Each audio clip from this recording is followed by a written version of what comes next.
Alléluia. Je bénis Dieu pour ce moment important qu'il nous a accordé de se retrouver en ce moment par sa grâce. Personne ne peut dire que je vis parce que je suis fort. Personne ne peut dire que tout ce que j'ai, je l'ai par mes propres efforts. Mais tout ce que nous avons vient de Dieu par sa grâce. Amen. David a dit, la vie d'un homme n'est qu'un souffle. Alléluia. Amen. Ceux qui sont morts ce matin, ils avaient aussi des projets comme toi. Ils avaient aussi des bonnes idées, des bonnes idées. Ils avaient des bons projets. Regardez, ce matin, ils sont plus en vie. C'est pas parce qu'ils ont fait du mal, mais parce que Dieu a jugé bon. La raison pour laquelle, bien aimé, quand tu viens à l'église, chante, loue, prie, c'est très important. Et reconnais que Dieu, il est tout pour toi. Quand tu es dans ta maison, dans ta chambre, quand tu es même dehors, reconnais Dieu. Parce que même la nature c'est une Bible naturelle. Hein? Quand nous voyons la lumière, bien aimé, quand nous voyons le soleil, la lune, tout ce que Dieu a fait sont des sujets qu'on peut adorer notre Dieu. Amen. N'oublie pas de remercier, d'adorer ton Dieu pour tout ce qu'il a fait. Je pense que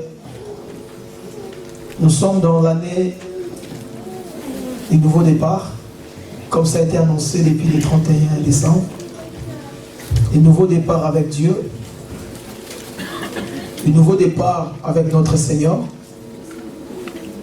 C'est vraiment un départ de gloire. Parce que marcher avec Dieu, nous connaîtrons toujours des succès par sa grâce. Amen. Amen. Ah, amen. Amen. Alléluia. Amen. Et le dimanche passé, j'ai commencé un message sur le chemin de la conquête. J'avais défini la conquête comme étant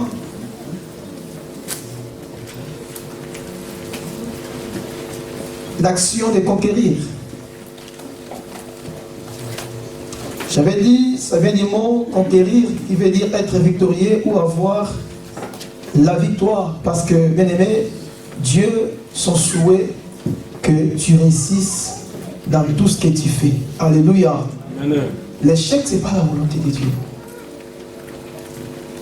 Ça peut arriver. Mais Dieu, sa volonté, c'est que tu réussisses dans tout ce que tu vas entreprendre. Et à travers ce message que j'ai commencé le dimanche passé, parce que là, je vais continuer par rapport, toujours dans ce même message, mais avec un autre sous-point. Je voulais profiter de dire qu'à partir du dimanche prochain, nous allons commencer un moment très fort de marathon de prière. Quand je parle de marathon, c'est une course, une compétition que les gens courent pour remporter les prix, remporter celui qui sera vainqueur. Il a droit aux primes. Et par la grâce de Dieu, par rapport à l'inspiration que Dieu a donnée, nous allons commencer un moment de prière très intense. Pourquoi je parle de marathon de prière? Ça peut apparaître un peu flou. Marathon dans l'église. On va courir. Jusqu'où? Jusqu'à la poterie. Marathon de prière, bien aimé. La course que nous avons commencé cette année. Parce que Paul dit à Timothée, son fils, dans 2 Timothée chapitre 2, verset 5, Paul dit, l'athlète n'est pas couronné s'il n'a pas combattu suivant les règles. Là, Paul compare un athlète avec un chrétien. Parce que la vie chrétienne, c'est une course. L'athlète n'est pas couronné. L'athlète n'est pas couronné. Ou bien, il n'a pas droit aux primes si il ne court pas selon les règles. Et Paul dit, je cours vers le but pour remporter les prix. Toi, tu ne sais pas. Tous les jours de notre vie, spirituellement, nous courons. Amen. Il y a des gens, depuis qu'il a commencé sa vie chrétienne, il est toujours sur place. Il fait les... Marquez les pas. Marquez les pas. Lui, il ne bouge pas. Depuis qu'il a commencé sa vie chrétienne, ceux qui étaient derrière lui, ils avancent, ils progressent, ils vont de l'avant, mais lui, il fait comme ça, c'est comme un moulage. Il fait passer les gens, allez-y, mais lui, fait que marquer les pas. Il y a d'autres dans la vie chrétienne, qu'est-ce qu'ils font? Il était là, il avance un peu, et il commence à reculer. Il recule. Des fois, quand tout va bien, comme des chrétiens brouettes, on les pousse, ils avancent. Si on les laisse comme ça, ils restent sur place. Mais Paul dit, je cours vers les buts pour remporter les prix de la vocation céleste. Amen. Tous les jours de notre vie, mon frère, nous courons. Mais comment tu peux courir? La prière, les jeûnes, lire la Bible, vivre de la sainteté, la sanctification.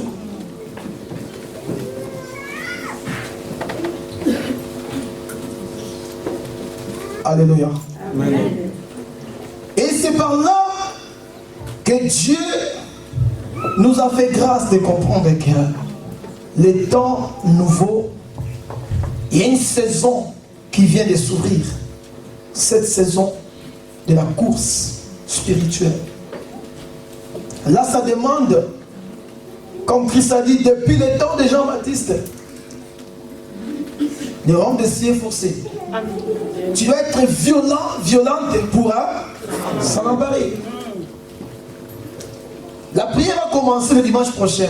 Je parle de la prière, je ne parle pas des jeûnes. Je parle des jeûnes de la prière. C'est-à-dire nous aurons des temps très intenses de la prière. Le dimanche prochain, quand tu viens ici, tu vas comprendre qu'il y aura une autre atmosphère par la grâce de Dieu. Amen. Amen. Le dimanche, le lundi, le mardi et le mercredi. Le dimanche, nous sommes ici de 10h à 13h, comme d'habitude. Le lundi, nous sommes ici de 18h à 20h. Le mardi, pareil, 18h à 20h. Le mercredi aussi, 18h à 20h. Il y aura des prières très intenses. Nous allons nous plonger devant les trônes de Dieu, prier, implorer la faveur de Dieu, parce que nous sommes dans les nouveaux départs. Fini la récréation. C'est le temps de la gloire. Amen. Un moment nouveau qui vient de commencer avec notre Dieu. Amen.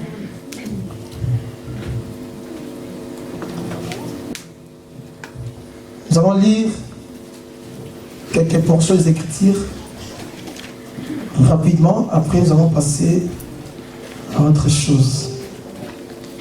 Je pense qu'aujourd'hui, vu notre temps, je vais juste parler un petit peu.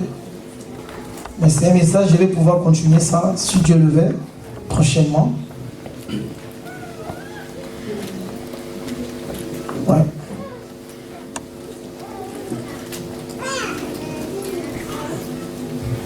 Nous allons d'abord prendre Exode chapitre 13, verset 17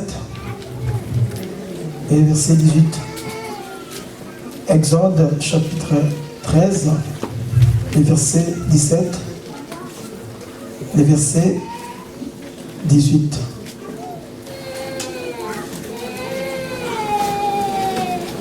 Exode 13, 17 18. Et après, nous allons aussi prendre Josué chapitre 5. Josué chapitre 5. On peut commencer à partir du premier verset jusqu'au 6e verset.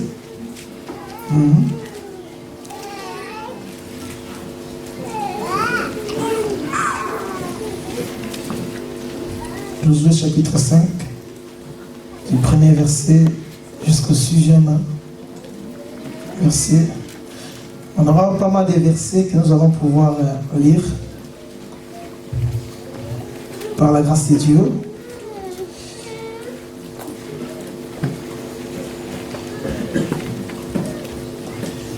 Voilà.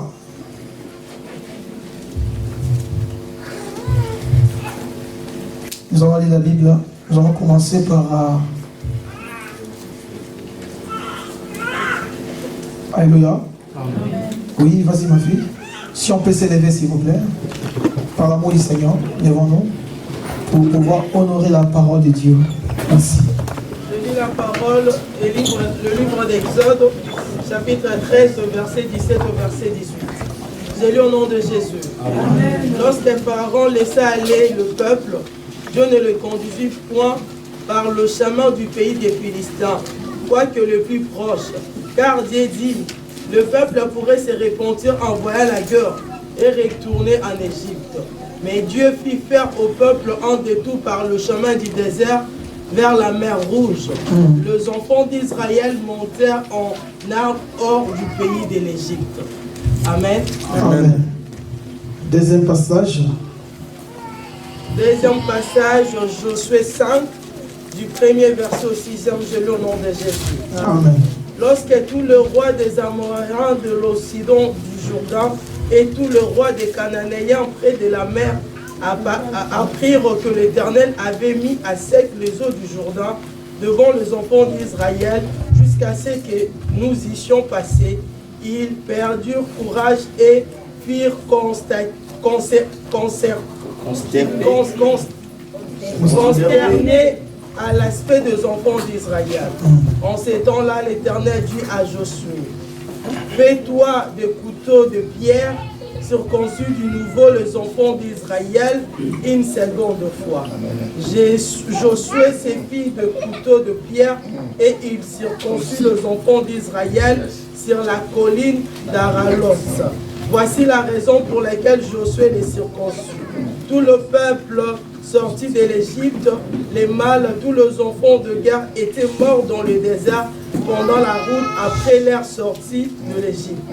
Tous ces peuples sortis de l'Égypte étaient circoncis, mais tout le peuple né dans le désert pendant la route après la sortie de l'Égypte n'avait point été circoncis. Car les enfants d'Israël avaient marché 40 ans dans le désert jusqu'à la destruction de toutes les nations des hommes de guerre qui étaient sortis de l'Égypte et qui n'avaient point écouté la voix de l'Éternel. L'Éternel leur jura de ne pas leur faire voir le pays qu'il avait juré à leur père de nous donner. Pays où coule le lait et le miel. Parole du Seigneur. Amen. On acclame la parole de Dieu. Merci, merci. Prenez place. Merci pour l'obéissance. Que Dieu vous bénisse abondamment. Bien-aimés, par la grâce de Dieu, nous allons pouvoir parler d'un message très important pendant quelques minutes seulement. Et après, nous allons passer à la prière. La Bible nous dit dans le livre d'Exode chapitre 13, là où on vient de lire, que la sortie des enfants d'Israël en Égypte, Dieu les conduisit. Dieu les a conduits dans un chemin très long. Oh, il y avait un chemin très court qui pouvait passer directement pour arriver dans la terre promise. C'était un chemin qui pouvait faire quelques jours seulement. Regardez bien. Un chemin de quelques jours seulement pour arriver dans la terre promise. Il devait passer par le pays des Philistins. Mais les Philistins, ce sont des hommes expérimentés dans la guerre plutôt, ou la guerre empirienne. Ils étaient tellement forts, ce peuple. Mais Israël, ils n'avaient pas encore de l'expérience. Parce que là, ils sont sortis de l'Égypte comme des esclaves pour se retrouver en cours de route vers la terre, vers la terre promise. Écoutez l'église de Dieu, s'il vous plaît. Soyez sensibles. Dieu a dit, si je laisse ce peuple passer par le pays des Philistins, quand ils verront la guerre, ils vont faire quoi? Ils vont retourner en Égypte. Ce que Dieu n'aime pas, c'est reculer ou retourner. Les gens qui restent toujours sur place à marquer les pas. Les gens qui reculent toujours, regardent derrière. La Bible dit la femme de l'autre, il est devenu statue du sel parce qu'il a regardé derrière. Et Dieu nous dit ne pensez plus aux événements passés. Si tu as connu l'échec, une déception, si tu as connu des temps difficiles dans ta vie l'année passée, bien-aimé, Dieu te dit ne pensez pas à ce qui est passé. Parce que le passé, c'est déjà passé. Amen. Et ce qui est passé restera toujours passé. Yes. Amen. Et quand tu penses toujours à ton passé, tu ne feras pas un pas pour aller plus loin.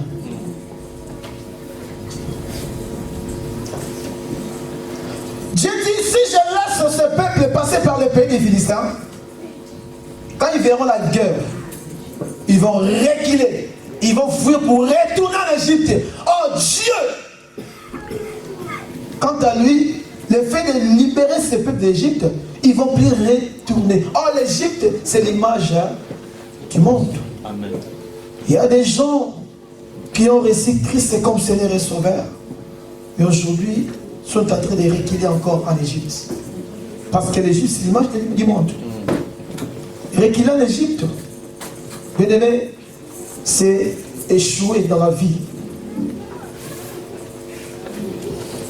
Mais Dieu a permis que ce peuple puisse passer par le désert, un chemin qui va les prendre plus de 40 ans. Et ces 40 ans-là, l'église de Dieu, la Bible dit, tous ces peuples qui sont sortis de l'Égypte, pour arriver dans le désert, ils se sont tous morts. Ils sont tous morts dans le désert. L'ancienne génération qui sont nés en Égypte, quand ils sont arrivés dans le désert, ils sont tous morts. Des hommes forts, des hommes capables. Elle veut dire à cause de l'infidélité. S'il vous plaît, pas beaucoup de mouvements dans la salle. Il faut se déconcentrer.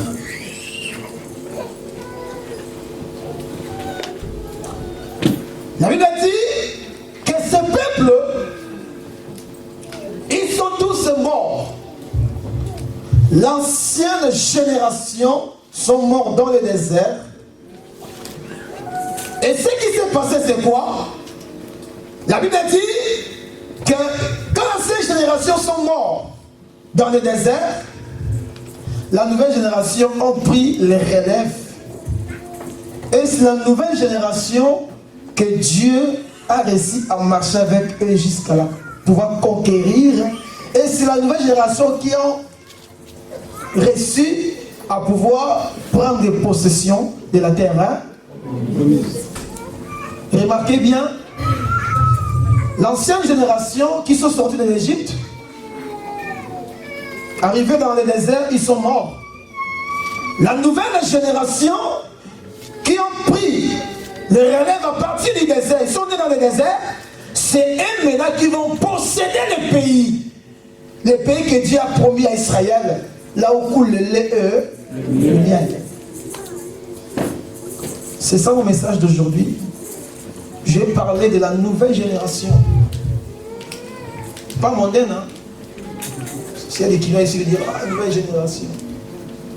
La nouvelle génération. Alléluia. Amen. Virgule, une race de concurrents.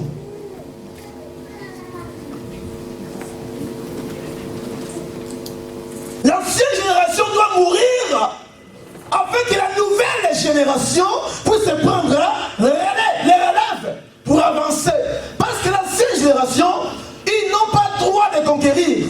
Parce qu'ils vont mourir dans le désert. Mais la nouvelle génération qui sont nés dans le désert, ce sont ceux-là qui vont pouvoir prendre les relèves afin d'entrer dans la terre promise. Quelqu'un peut dire Amen. Amen. L'ancienne génération, ils ne peuvent pas hériter la terre promise. Ils ne sont pas capables de pouvoir conquérir. Mais la nouvelle génération, une génération de conquérants.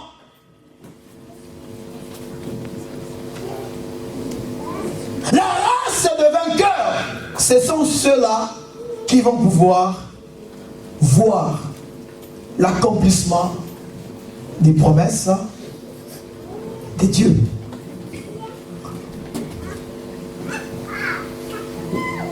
Je vais vous démontrer c'est quoi l'ancienne génération et c'est quoi la nouvelle génération. Mais remarquez une chose de l'Église de Dieu, quand ils sont sortis de l'Égypte, c'était par la même puissance de Dieu. À l'époque, Pharaon était tellement fort, énorme et puissant. Mais Dieu, par sa grâce, il a pu délivrer ce peuple d'esclavagisme. Ils sont sortis d'Égypte, ils allaient vers la terre promise. Arrivés devant la mer Rouge, Dieu a ouvert la mer Rouge. Ils ont passé à pied sec par la grâce de Dieu. C'était une chose impossible. Bien-aimé, dans ta vie, être en Christ et Jésus, le mot impossible n'existe pas. Ils ont traversé la mer Rouge. Arrivé de l'autre côté, c'était le désert.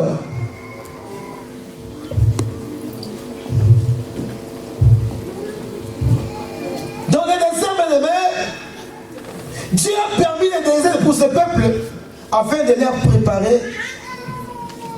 C'est dans le désert que l'ancienne génération doit pouvoir mourir afin de pouvoir susciter la nouvelle génération. Mais ce que je peux dire par là, bien-aimé des Seigneurs, c'est que le désert, ce n'est pas un endroit facile. Mais le désert, c'est très important pour toi et moi qui ont reçu Christ comme Seigneur et Sauveur. Amen. Il y a des moments où, bien-aimé, tu peux connaître un désir dans ta vie.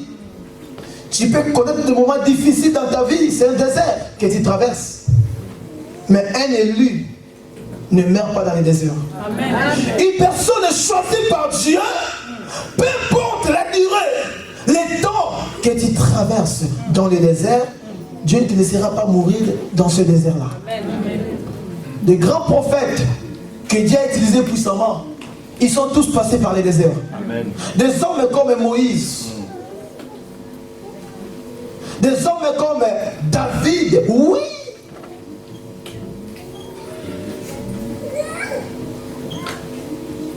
Alléluia. Amen. Même Jésus-Christ, notre Seigneur, il a connu aussi les déserts. Il dit, après son baptême dans le Jourdain, l'Esprit ramena Jésus où? Dans le désert. Jésus a connu les déserts. Lui, notre modèle. Il y a des moments où la maladie peut être le désert dans ta vie. Tu peux connaître des moments de sécheresse. C'est un désert que tu traverses. Mais comment tu peux se comporter dans ce désert-là? Parce qu'après le désert, il y a la gloire. Amen. Bien-aimé, le désert, c'est un lieu de formation pour un enfant de Dieu. Mais pour un païen, une personne qui ne connaît pas Dieu, ça devient une prison. Amen. On va donner ça beaucoup de noms, sans le savoir. Dieu est en train de te forger, de te préparer pour un avenir meilleur. Tu dois comprendre ma citation, c'est un désert. Ou c'est quoi au juste dans ma vie? Ce que j'ai subi en ce moment, ce que je passe, est-ce que c'est la volonté de Dieu? Est-ce que c'est un désert? C'est quoi au juste? Mais le désert, c'est une terre de formation, mais ce n'est pas une prison. Tu dois accepter parfois des moments difficiles dans ta vie.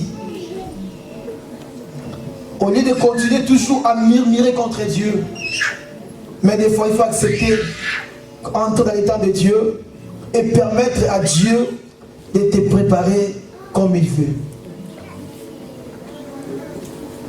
David a passé dans ce désert-là.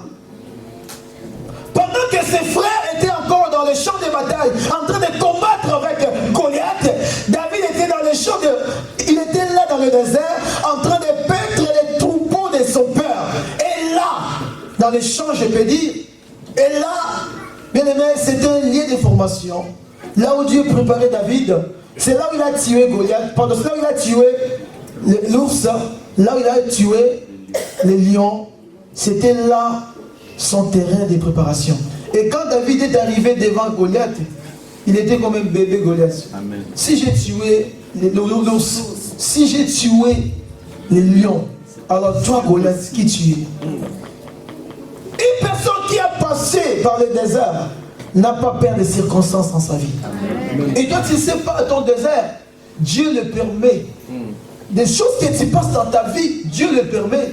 Parce que demain, il sait ce que tu seras. Amen. Amen. Regardez bien un homme comme Moïse. Moïse a connu les déserts. Parce que c'est là où Dieu lui a révélé. C'est là où Dieu s'est montré à Moïse. Dans les buissons ardents.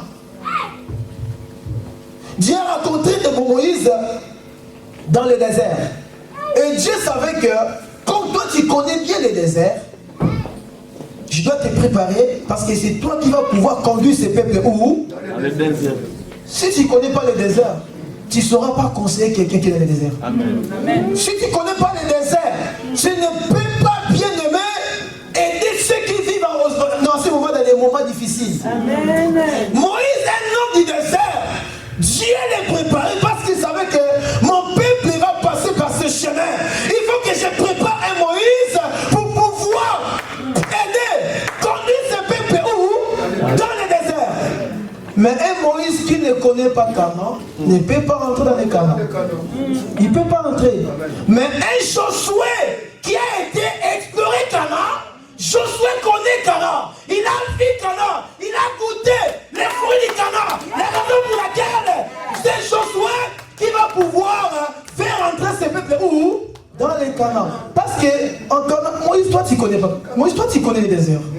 Mais moi Josué, toi tu connais Canaan. Alléluia. Alléluia. Frère, on donne que ce qu'on a. Tu ne sais pas aujourd'hui des choses que tu passes dans ta vie. C'est un moment de préparation. Parce que demain, Dieu va t'élever. Il va t'amener loin. Tu dois avoir un témoignage. Tu dois avoir un témoignage. Tu dois avoir un témoignage. Reste au pied du maître. Amen. Il y a des gens qui changent d'église aujourd'hui. Les églises qui imposent les pieds à cause de l'onction. Il y a d'autres qui commencent à donner des coups de tête. Reste sur place. Amen. Reste au pied de Jésus. Amen. Je dis au pied du maître. Dieu ne t'a jamais oublié. Amen. Il a dit à Josué, je ne te laisserai pas. et je ne t'abandonnerai jamais. Malgré la mort de ton maître, mais reste à mes pieds. Que ces livres de la loi ne soient pas de ta bouche. Médite les nuits tes jours. Ton succès, ta réussite, tes exploits dépendent de ces livres. Ah, je parle à une personne. Est-ce que je peux entendre un bon amen? Je dis un amen vitaminé.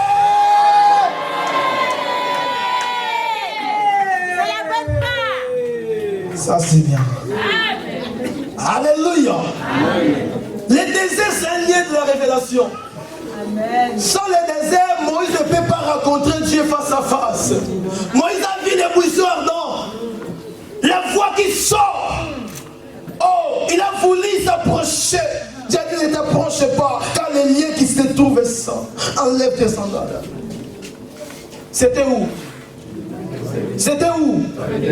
Dans le désert. Reste dans la présence de Dieu. Quand les choses ne marchent pas, toi tu ne sais pas, bien aimé, il y a des gens qui leur désert dire encore. Si ça dure, ne te compare pas avec les autres. On n'est pas toujours pareil.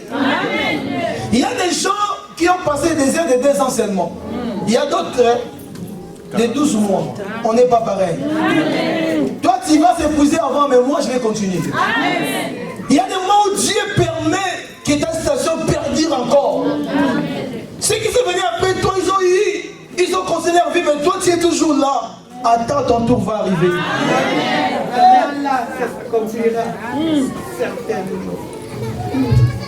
Est-ce que je parle à une personne? Le désert n'est pas pour te tuer, mais pour te former, pour te préparer, pour te façonner, afin que tu puisses vivre une saison de gloire avec Dieu. Alléluia. Amen. Mais c'est dans le désert que l'ancienne génération doit mourir. Quand ces générations vont mourir, maintenant c'est la nouvelle génération qui vont pouvoir prendre les relèves. C'est quoi la nouvelle génération? La nouvelle génération, c'est une génération, c'est-à-dire, c'est une personne qui est née de nouveau. Parce que l'ancienne génération, c'est les vieils hommes, la vieille nature, les moi, la vie du péché qui est dans la vie d'une personne. Une personne sans Jésus. Une personne qui vit selon lui, selon les traits de ce monde. Une personne qui est encore de l'autre côté. C'est l'ancienne génération que tu dois faire mourir. Et la nouvelle génération, c'est la génération des vainqueurs. Une génération des concurrents. Une génération des gens qui ont expérimenté une vie avec Jésus. Une nouvelle vie. La nouvelle génération, c'est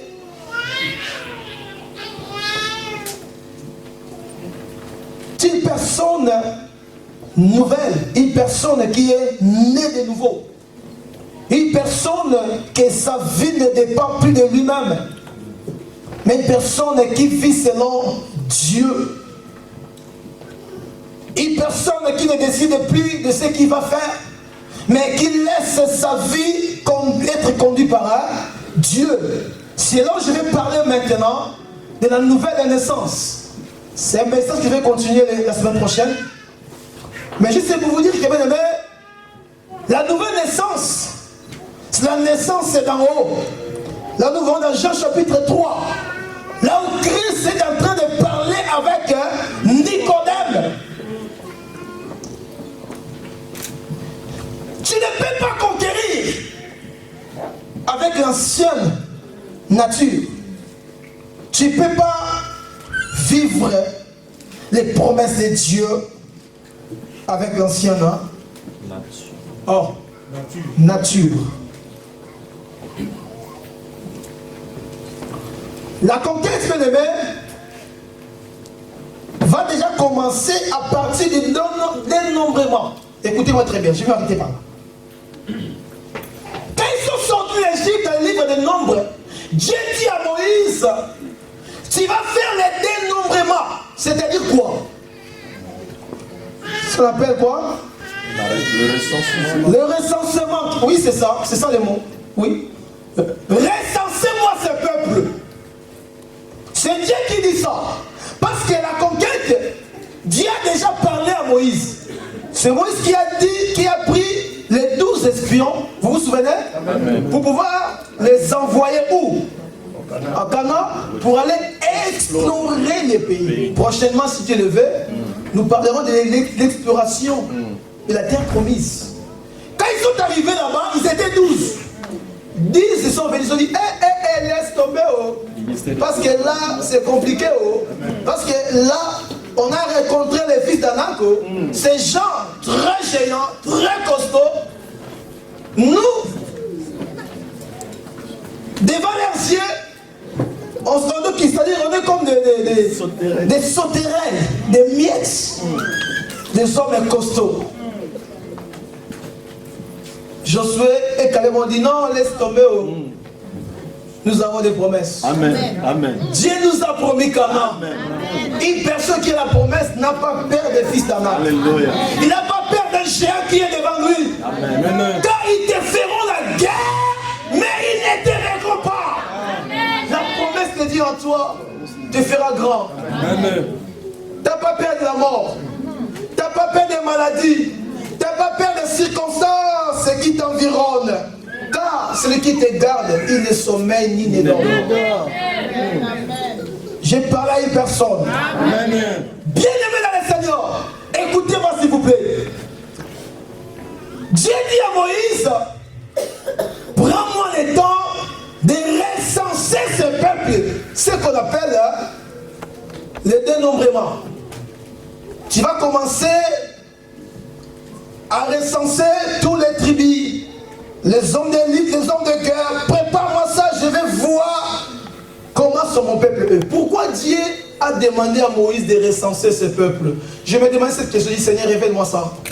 Mais comment Dieu peut dire que je vais voir? Là, ils sont sortis d'Égypte. Mais ils allaient vers la terre promise, donc vers le désert, je peux dire. Amen, hein? Mais dans les chemins de la conquête des gens, j'ai dit, recensez-moi ce peuple. Pourquoi? Parce que parmi ces peuples-là, il y avait aussi un peuple qu'on appelait des ramassis. Des gens qui n'avaient rien à voir avec les tribus d'Israël. Ils appartenaient à aucune tribu d'Israël. C'est ce qu'on appelle en anglais des malandangons. Amen. Amen. Amen.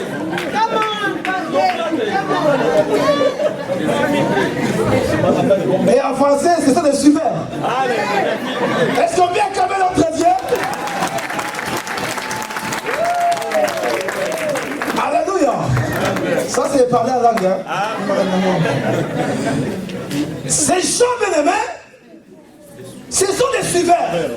Quand Israël sortit de l'Égypte avec des chants de joie, ils recevaient des choses entre les mains des Israélites, des Égyptiens, et aussi ils ont préféré suivre. Ah, allons-y, allons-y, on est fatigué de l'Égypte. Ils avançaient, ils allaient, mais ils n'avaient aucune promesse. Ils ne comprenaient pas où ils allaient. Et ils n'appartenaient pas aux tribus d'Israël. Ce sont ce peuple-là. Ce sont ce peuple-là qui ont compliqué la marche des peuples d'Israël. C'est eux qui ont compliqué. Parce que quand ils vont arriver devant la mer Rouge, c'est Corée qui va se lever. Corée va dire, mais Moïse, regardez-moi cet homme-là. Il veut nous faire tuer ici, dans l'eau. Alléluia. Amen. Il a commencé à intoxiquer le peuple israélien. Il y a des gens comme ça dans l'église. Lui, la vision, tu ne les verras pas. Quand il y a un souci, il commence à élever les problèmes. Alléluia.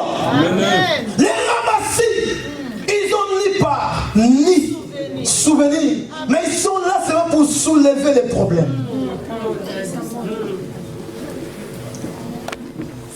Ce sont des gens, mes amis, qui n'ont rien à voir avec les choses de Dieu. Mais ils sont là par accident. Amen. Comme on t'a dit. Alléluia. Ce sont des gens, mes amis, quand il y a un souci, dans chaque problème de l'église, tu vas les retrouver. Il est là. Amen. Les ramassis, c'est un peuple très dangereux. Lui, il ne soutient pas la vision. Lui, il n'a rien à voir avec la vision de l'église, ça avance ou pas. Lui, là, si ça ne marche pas, tu le verras qu'il... Lui, même si ça marche, il fait que critique. Amen. Fallait faire ça, vous avez fait ça comme ça, mais pourquoi toi, tu n'as pas fait? Quelqu'un peut dire Amen? Amen. Dans son palais, tout s'écrit. Bien-aimé, Dieu a dit, recense-moi ce peuple. Oh, les recensements. C'est ça qui fait voir que j'appartiens à cette famille, dans cette tribu. Je suis né dans cette tribu. Les dénombrements, ça nous parle aussi de la nouvelle naissance. C'est de la naissance. Parce que j'ai fait partie de cette famille. Aucune personne n'est née de nouveau. Il rentre dans la famille de Dieu. Amen. Amen. Jean, chapitre 1er. À tous ceux qui l'ont reçu. Et verset 12. À ceux qui croient à son nom, il leur a donné le pouvoir. Est-ce qu'on peut lire ça rapidement? Amen. Jean chapitre 1er. Le verset 12. La Bible dit ceci. Mais à tous ceux qui l'ont reçu, à ceux qui croient en son nom. Au nom de qui? Jésus. Non, dis-moi très bien. Au nom de qui? Jésus. Ah, une église vivante. Au nom de qui? Jésus. À tous ceux qui croient au nom de Jésus. Elle a donné le pouvoir de devenir. Tu n'es pas enfant de Dieu parce que tu es né dans une famille chrétienne. Oh, moi, mon père, c'est un pasteur. Mais qu'est-ce qu'on a à faire avec toi et ton père? Oh, moi, je suis dans une famille chrétienne. Mon père, ma mère, c'est eux. La vie chrétienne, les salis, c'est individuel. Si ton mari prie, toi, tu ne pries pas, tu vas aller en enfer. Oh. Si ta femme est prie, toi, tu dis, va prier pour moi, rien. Ça ne marche pas. Viens prier pour ton salut, pour ta fille, car le salut est individuel. Bien-aimés dans le Seigneur, à tous ceux qui l'ont reçu, à tous ceux qui croient au nom de Jésus, il leur a donné le pouvoir. Donc quand tu reçois Christ dans ta vie, il y a un pouvoir qui est le sien. Ce pouvoir vient dans ta vie pour te confirmer. Désormais, tu es enfant. Il y a des gens à l'église, ils ne sont pas encore nés. C'est vrai. On te voit avec des costumes, des consorts, des jipettes, des jupes bien vêtues, mais tu n'es pas encore né. Amen. Tu n'es pas encore né. Parce qu'une personne qui est née de Dieu, c'est la personne qui va commencer la vie chrétienne et peut conquérir. Amen. Si tu n'es pas encore né, ce message ne te concerne pas. Commence d'abord par la naissance de nouveau. Tu dois naître de nouveau afin de conquérir. Ne me dis pas que non, j'ai fait 14 ans dans l'église. Non, moi je suis là depuis que l'église a commencé. C'est ça la religion. Alléluia. Mais la vie chrétienne, c'est recevoir Christ, c'est comme ce n'est recevoir. La vie chrétienne, bien aimé, c'est pas seulement être là parce que moi j'aime Dieu, je n'aime pas l'église. La vie chrétienne, bien aimé, ce sont des disciplines. Alléluia. Mais la nouvelle naissance, c'est une naissance miraculeuse. Personne n'a le pouvoir de créer la vie, la nouvelle naissance. Amen. Aucun pasteur, aucun docteur, Amen. aucun enseignant. C'est un miracle qui vient de Dieu. Ce sont des prodiges qui viennent de Dieu. En recevant Christ dans ta vie, tu vas comprendre que oui, je suis né de nouveau. Parce que les choses anciennes doivent passer. Toutes choses doivent devenir nouvelles. Alléluia. C'est ce que Paul a dit. J'ai été crucifié avec Jésus. Et si je vis, ce n'est plus moi qui vis, mais c'est Christ qui vit. tes combats deviennent les combats de Christ. Vous savez pas, j'avais dit que nous sommes en temps de conquête. Amen. Mais notre combat sont des combats spirituels. Amen. Mais nous ne combattons pas pour gagner. Parce que nous avons gagné depuis l'éternité, depuis la croix de Golgotha. Nous sommes plus que vainqueurs en Jésus. Et Paul a dit, Timothée mon fils, combat les bons combats. De la foi. Là j'ai compris, il y a des bons et des mauvais combats. Alléluia. Qu'est-ce que les bons combats? C'est les combats qui intéressent Dieu. Amen. C'est le combat que tu combats pour la vie éternelle. Amen. C'est le combat que tu combats pour le bien de ton frère et de ta soeur. Amen. Mais le mauvais combat, c'est le combat que tu lances des flèches contre ton frère. Amen. Qu'est-ce qui t'a fait du mal? Les pardons, c'est 10% c'est qui libère. Mais c'est quoi ton problème? Moindre chose, la haine, le mépris, les injures, les critiques, nous sommes un corps. Les bons combats, c'est les combats qui intéressent Dieu. Une personne née de nouveau, c'est une personne qui ne fait pas n'importe quel combat. Il y a des gens, ils parlent la langue. Quand c'est petit, comme ça, ah bon, dit comme on l'a dit. Mais parle aussi en langue. Dis à l'autre, comme la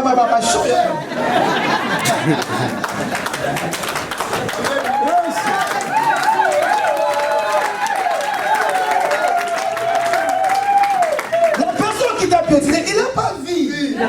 Tu pries en langue. Tu dis en langue. Mais si elle laissé la langue à prière, et tu tournes, c'est quoi ça?